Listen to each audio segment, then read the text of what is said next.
Hello la famille, bonjour, bonsoir, ça dépend à quelle heure vous m'écoutez. Aujourd'hui, on se retrouve pour un gros débat qui a chez les Léopards. Est-ce que le sélectionneur Sébastien Desabre doit changer ses latéraux gauche ou doit faire confiance aux anciens comme il est fait déjà confiance?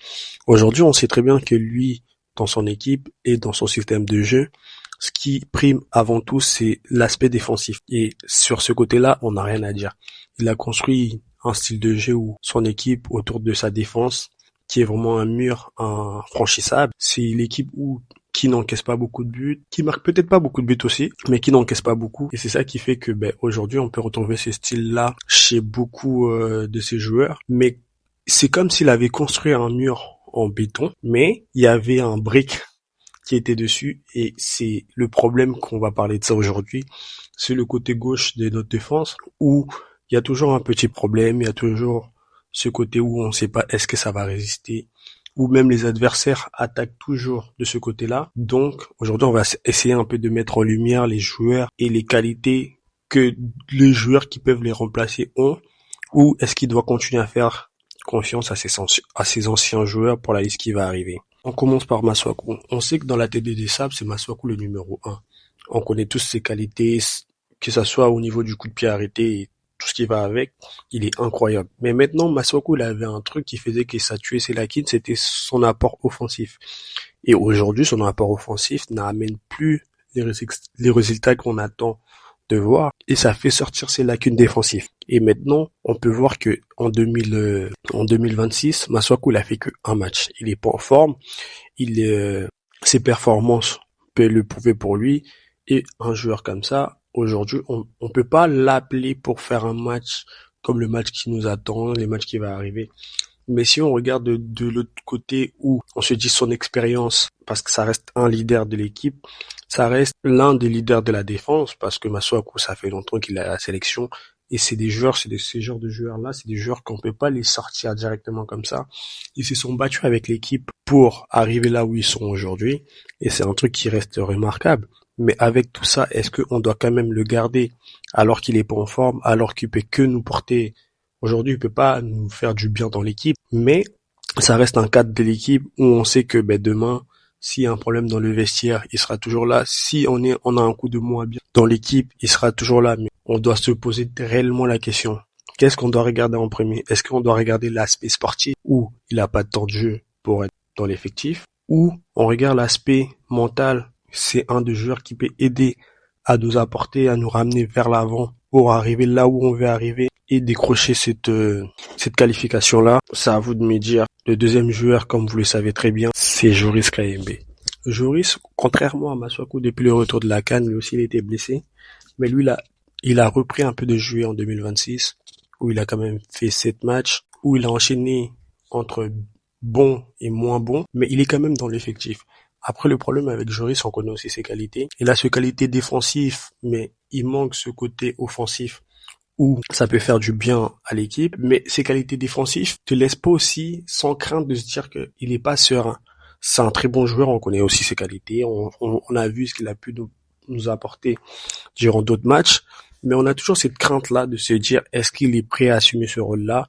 Est-ce qu'il est prêt à assumer sur de grosses matchs? Mais lui aussi, ça reste un cadre. Lui aussi, ça reste un joueur très important pour l'effectif. Mais on revient toujours dans les mêmes questions parce que Joris, il assure pas. Et aujourd'hui, si Joris, il a assuré comme on voulait qu'il le fasse, l'absence de Masuaku nous aurait pas vraiment fait mal parce qu'on sait qu'on a Joris derrière. Parce que c'est des cadres de l'équipe. Et si aujourd'hui, on s'assoit pour parler de ce sujet-là, c'est parce que derrière, un joueur comme Joris, t'as pas totalement confiance.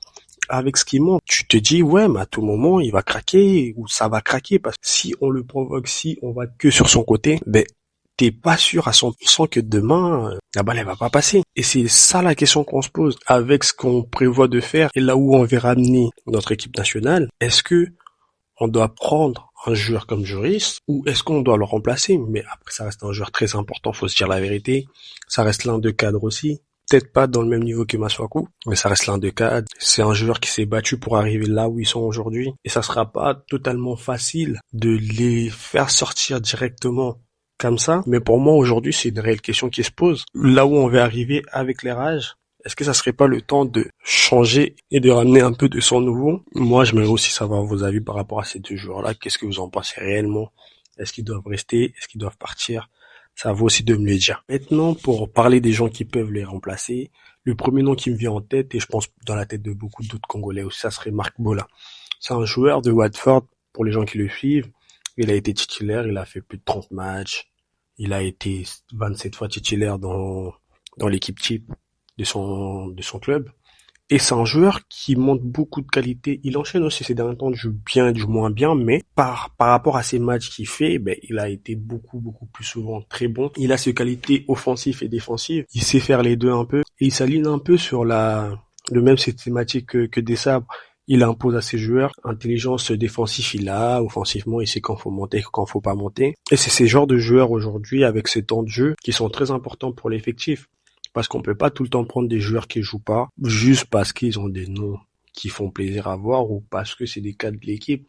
Aujourd'hui, si on veut que le Congo avance, si on veut attirer des grands noms, on doit aussi avoir ce côté-là où on se dit, si tu joues pas, si t'as pas de club, si t'as pas de temps de jeu, tu dois pas venir. Et un joueur comme Marc Bola, ben, il nous a montré ses qualités pendant toute une saison. On a pu voir ce qu'il proposait, ce qu'il pouvait faire pour l'équipe, comment il pouvait faire avancer l'équipe. Et pour moi, ça serait un remplaçant normal et très, il a sa place de titulaire très facilement dans notre effectif.